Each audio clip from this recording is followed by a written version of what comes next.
Welcome to our deep dive into credit risk, where we connect the dots between CD spreads, bond yields, and the math behind hazard rates. The CD spread is essentially the price of credit default swap protection expressed in basis points. For instance, a 150 basis point spread means a protection buyer pays 1.5% of the notional amount to the seller to bear the credit risk.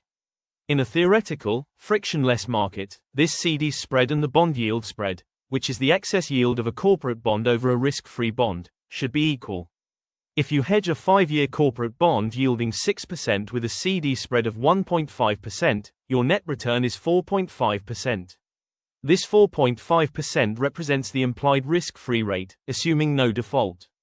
If a default occurs, you still earn that 4.5% until the event, after which you receive the bond's face value to reinvest. This relationship creates clear arbitrage signals. If the CD spread is less than the bond yield spread, you should buy the corporate bond and buy CD's protection to earn more than the risk-free rate. Conversely, if the CD spread is higher than the bond yield spread, you sell the corporate bond and sell CD's protection to borrow at a cost lower than the risk-free rate. This difference is known as the CD's bond basis, calculated as the CD spread minus the bond yield spread.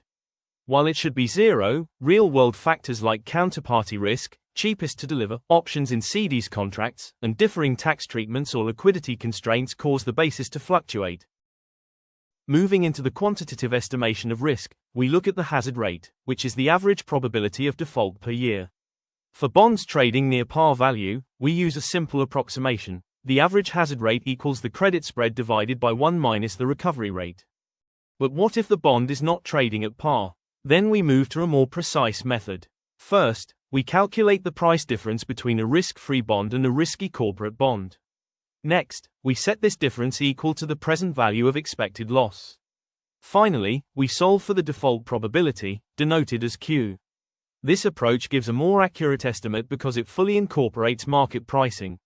Finally, we consider how default risk changes over time using term structure, also known as bootstrapping. We start with a 2-year bond to estimate default probability for the first 2 years. Then we use a 5-year bond, along with the earlier results, to derive probabilities for years 3 through 5. This step-by-step process helps us build a full term structure of credit risk, showing how default probabilities evolve across different time horizons.